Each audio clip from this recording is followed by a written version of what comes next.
It was a cold day in Garfield, Ohio, 1964. Beverly Jarosz was planning on meeting with her best friend, Barbara, later that day to go out to the mall. But before that, Beverly and her 12-year-old little sister, Carol, were planning to meet up with their grandmother for lunch. Beverly was described as funny, intelligent, she was beautiful, and she was very popular amongst the boys from around the neighborhood that had a huge crush on her. So within the past couple of weeks, Beverly had been a little bit on edge about some weird and unsettling disturbances that had begun happening around the house. She would receive strange phone calls where the caller would call in and immediately hang up.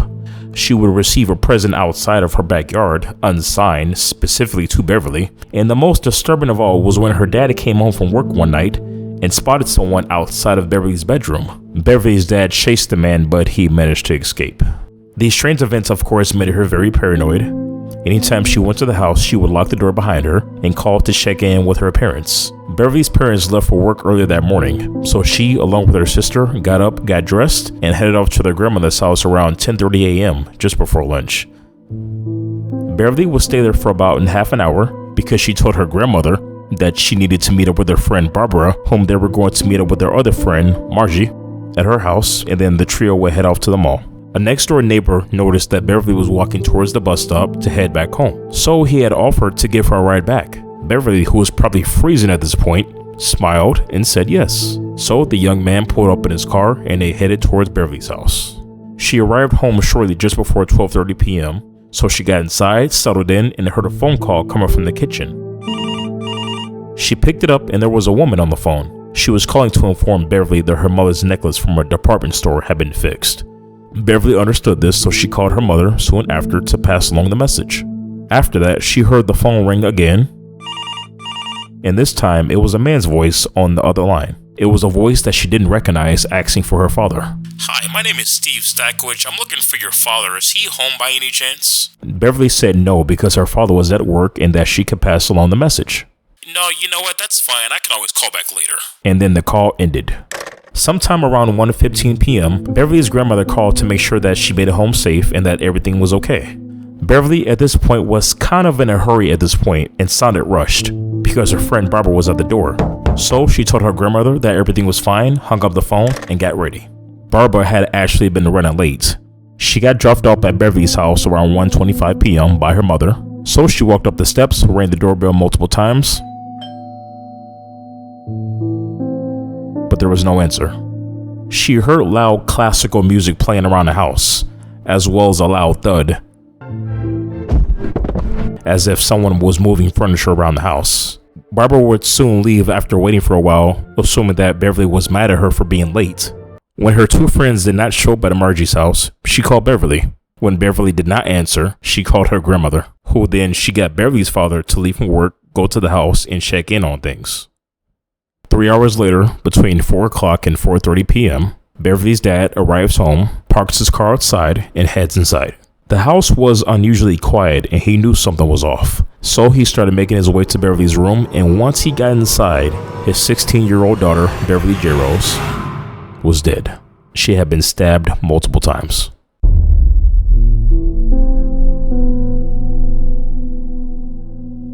The scene was so gruesome to the local police, they called for state police for additional help. The medical examiner who also worked on the Cleveland Torso murders, as well as the captain who became lead detective for Garfield Heights, described it as the most horrifying scene they had ever witnessed. Beverly was stabbed multiple times. She had been strangled with a rope and had been partially undressed. The killer seemed to stab in intervals of 3. Judging from the looks of her body, footprints were also found in a patch of sand by the curb, but were not much helpful. Even though it was winter, there was no snow on the ground. The killer's route was through the backyard, as there was a police dog who followed a scent from the room and out of the back door. Beverly's hair was also found in the bush in the backyard. The police interviewed hundreds of people, including the young man that dropped her at her house, 18-year-old James Monselinski. He told police that his mother, Sonia, who were neighbors of Beverly's grandparents, saw that she was walking towards the bus stop, so she asked James to drive Beverly back home, as it was cold out, being winter and all. James said that this ride would take about 15 minutes before he went back home. Since James was the last person to see Beverly alive outside of the killer, the police were on him a little bit. since they were basically thinking that, hey, he was the last person that's seen her alive, so maybe we should look at him as a suspect, or at the very least, a person of interest. So they brought him to the house to see Beverly's dead body. The police didn't see anything out of the ordinary with his reaction, so they quickly ruled him out as a suspect. James is currently an eye doctor in Pittsburgh, Pennsylvania. The next suspect was a teenage boy by the name of Larry Young, whose mother, Stella Young, badmouthed Beverly after she either rejected Larry or dumped Larry after dating him for a bit. There had been differing reports as of whether Larry was legitimately dating Beverly at some point or if he was simply infatuated with her. What is known that Larry was indeed heartbroken over Beverly, and Larry's mother, Stella Young, hated Beverly. Years had passed and Beverly's parents were still living in the same house where their daughter had been brutally murdered. Their other daughter, Carol, had not been living with them as she had been in college at this point. So one day when Beverly's parents were at a funeral for a neighbor, someone broke into the house. Only one thing was stolen, it being a gold watch, and it looked like someone broke into the house to look for something. What the person was looking for, and if they ever found it, is a mystery. The next suspect, James Crottrick, a next-door neighbor of Beverly's, claimed to have seen Beverly's killer run away from the house. James was home because of the white motor strike, and his wife confirmed to journalists that he often stood by the window looking at Beverly's house, saying sometimes he even gets up at night to look out the window. I guess he likes the view. James later admitted to police that he made up the name to get himself in the paper. His child worked with Beverly's ex-boyfriend Daniel Schulte at the car wash. Although his child was definitely younger than Daniel, because Beverly hung out there, his child knew her, and his name has come up over the years as well. Daniel Schulte was Beverly's 19-year-old ex-boyfriend who was considered a bad boy ex and a greaser. Daniel and Beverly hung out when he was 17 and she was 14, but they weren't allowed to date because Beverly's parents didn't allow it. Unlike a lot of the boys who Beverly went out with, Daniel was a steady boyfriend. Daniel's idea of a date was making out behind the car wash. Daniel dropped out of high school in grade 10 and enlisted in the Air Corps, but was back in town for Christmas. Although Daniel was dating a new girl, it was known that he still had feelings for Beverly. Beverly's friends were displeased because they thought Daniel was a bad influence. Margie told police that Beverly would never have thought of doing the things with Roger that she did with Daniel.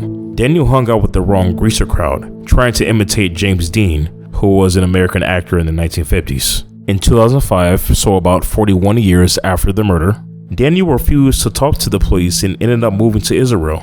In the 2010s, Carol said that she wrote Daniel via email thanking him for sponsoring Beverly's page on Find a Grave's website. Carol and Daniel have exchanged a few emails since Beverly's 50th anniversary. And because of this, people on social media thought that Carol was being a bit too easy on Daniel and trying to give him a pass. On December 28, 2016, the 52nd anniversary of Beverly's murder, Carol said that she had not given Daniel a pass at all. After Carol contacted Daniel to thank him for sponsoring Beverly's Find a Grave, she gave Detective Carl Balaki Daniel's email address, and Carl had a few questions that he wanted to ask Daniel, but Daniel never replied. Daniel also left the country shortly after the Beverly Jarosz case was reopened in 2004, which kept Daniel on Carol's list at the time of the 52nd anniversary of Beverly's murder. However, in July 2021, Carol seemingly changed her mind on Daniel, as she said that she only had 2 people on her list, and neither one of the people she named were Daniel. And it is also very possible that Daniel had not been talking to the police in recent years, as he wanted to get away from the case as far as possible because he was still hurting over Beverly.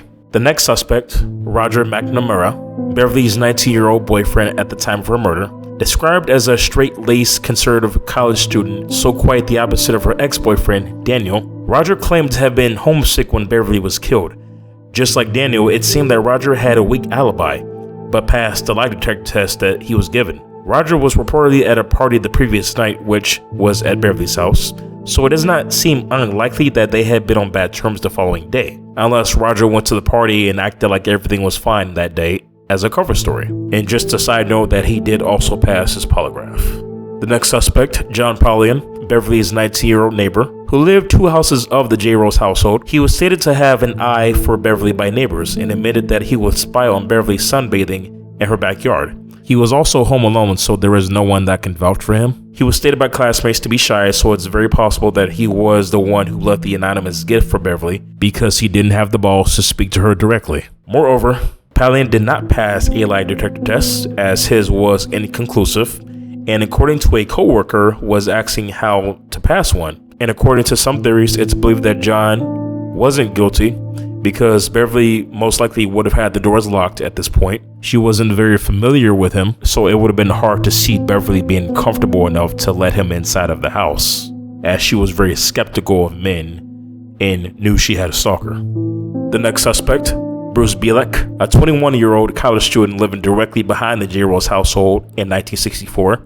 He claimed to have been working on his car, which was supported by his parents. It is notable that he became an art teacher at a high school afterwards, and he reportedly asked female students to pose in bikinis so he could take photos of them. He made at least a couple of his female students very uncomfortable, and he made his student's assistant so uncomfortable that she left her job. There was some sort of joke going on in Beverly's friend circle where Beverly was teased about Bruce wanting to see her in a robe. Beverly once wrote Margie a letter saying that Bruce only went over to her house to see what she looked like without clothes. Something else is notable is that Bruce also apparently gave Beverly and her younger sister rides from church. So it would appear that Bruce and Beverly were quite familiar with one another. And Bruce's alibi was considered solid, so he was never given a polygraph. The last suspect, Barbara Kalowski, Beverly's friend who was supposed to meet her that day. Beverly and Barbara were acquaintances in earlier grades, but didn't start hanging out until 11th grade, when they started going to downtown Cleveland for shopping a few times, and even to the art museum once. Due to Beverly being amongst the most attractive girl in Garfield Heights and having many male admirers, she was easily the best with males in her friend group. According to people who went to school with the girls, Beverly's friend Margie did not have a single jealous bone in her body and seemed to be the only one that didn't mind all the attention that Beverly got from the boys. Barbara apparently did, and teenagers would get really jealous about stuff like this. Beverly's grandmother's original statement to the police is that Beverly told her on the phone was that "I have to go."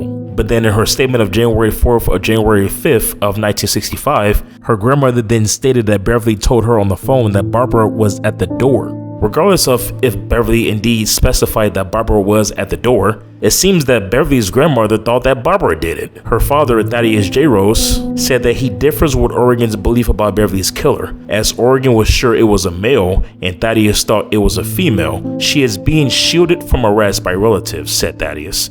Thaddeus was definitely referring to Barbara in the statement. Barbara's family, the Kalowskis, were a very wealthy and respected family. Barbara's grandfather owned the Bank of Cleveland, and the Kalowski family was associated with the Benjamin Stefanski and the Stefanski family, who owned Third Federal Savings and Loan. Because of this, from 1964 to now, people have speculated that Barbara was Beverly's killer, or was at least involved in Beverly's killing, and her family may have just covered it up. Barbara's brother, who became a lawyer, has been quite nasty with people who could have even considered the possibility of his sister and or family being involved, and has made both legal threats and personal threats to people over the years, the personal threats being violent. In 2008, before John Palin was cleared, he spoke with author and investigative journalist James Renner, and Palin said that he was being framed and that there was a cover-up going on. Just like Thaddeus Jarosz, it seems like John was talking about Barbara and or the Kalowski family, but didn't want to mention any name. Because of the fact that Beverly was stalked throughout the years of 1964, leading to her murder at the end of the year, she was definitely super cautious, as she most likely would have had her doors locked, and likely would have only let in someone that she trusted. Barbara would have been one of those people that she trusted. She would have been the most likely person that Beverly would have let in. Barbara reported hearing loud sounds and a loud thud when she was outside of the door, but that could have just been a cover story, as she was actually inside of the house and had the music turned on. Nobody was there with nor saw Barbara waiting at Beverly's door. Barbara claimed to have been running late, and the only person to support that was Barbara's mom, who was a music teacher and was said to be a crazy person by her own students. Barbara did not meet with her other friend Margie, who Beverly and Barbara were originally supposed to meet. Margie had to call Barbara to find out what happened. The fact that Barbara didn't meet with Margie and didn't even call to let her know that she or Beverly weren't coming is suspicious. This could mean that Barbara went home to wash off any evidence on her and either forgot to call Margie or just didn't want to call her. One of the two possible downsides to this theory is that Barbara may have not had the strength to do all of that. Detective Carl Blackie in the late 2010s did also mention that Barbara and Margie had nothing to do with Beverly's murder. Also, a young man called Gary Grayson, who was a classmate of someone that Beverly dated at Garfield Heights High School, picked Beverly up in his car a few blocks away from her house. Gary Grayson was driving in his 1958 Cover on Turney Road. He was a year older than Beverly and Barbara. Gary Grayson was questioned but not given a polygraph. He was admittedly in the area of the time of the murder and knew one of the people involved with Beverly that afternoon. That would make him a friend of a friend, since it is believed that Beverly's killer may have gotten into a car after the dog scent stopped at McCracken. It makes one wonder if Gary Grayson was that driver and was actually waiting for Barbara, as opposed to running into her. Carl Blackie did not mention Gary Grayson by name when speaking in the late 2010s. Beverly previously dated Barbara's cousin, Stanley Kulowski, who was interviewed by police as well. Beverly was the one who broke it off with Stanley. Stanley did not seem to pan out, and just like his cousin Barbara, he did not give any fingerprints or DNA. If Barbara was behind Beverly's murder, a possibility is that either Stanley or Gary were involved and helped carry it out. Stanley may have not been over Beverly, and the breakup could have really messed him up. When you add that along with Gary's whereabouts and Barbara's jealousy, a slim possibility emerges that Barbara and Stanley or Gary were behind it. Regardless of which one of the two helped Barbara, this could have very well have been a 2-on-1 homicide. Since there were no DNA found under Beverly's fingernails and two methods of murder were used, two killers is a definite possibility. In 2015, lead detective Carl Blackie got the most serious about the case since 2004, and in October 2015, they took the Beverly Jarosz case to the Viaduct Society, a highly regarded crime-solving organization in Philadelphia. Carl described Viaduct Society as a group of law enforcement officers that are the cream of the crop, from profilers to FBI agents to detectives from all over. The Viaduct Society is made of 82 members who volunteer to serve as confidential consultants to assist law enforcement in solving difficult cold cases. Its 82 members are forensic, current and former FBI profilers, criminologists, medical examiners, homicide investigators, forensic scientists, psychologists, polygraph examiners, prosecutors, and coroners. Police and their lead detective, Carl Blackie, presented a PowerPoint to the Viaduct Society. The experts of the Viaduct Society were able to assist police in bringing light to a few things that police didn't know of before. And police were able to develop even another suspect from that, someone who the Viaduct Society came up with, who was not previously on the list of persons of interest. There was a tip that came into the Garfield Heights Police Department that named this person as a suspect. The Garfield Heights lead detective at the time also stated that this person has been to the Jarosz's house numerous of times and is also a family friend. Blackie said that despite being a cautious girl, Beverly would have 100% let him in. They also stated that the friends that this person was with was not able to confirm their alibi. This person refused the polygraph test, refused to give DNA, and also refused to give fingerprints then and now. Though who this person is at this moment is currently unknown, and hopefully we will have more information as the police do look to close out this investigation. Several possible suspects were identified in the murder, but no one has ever been charged. As of 2025, the case for Beverly Jarosz remains a mystery.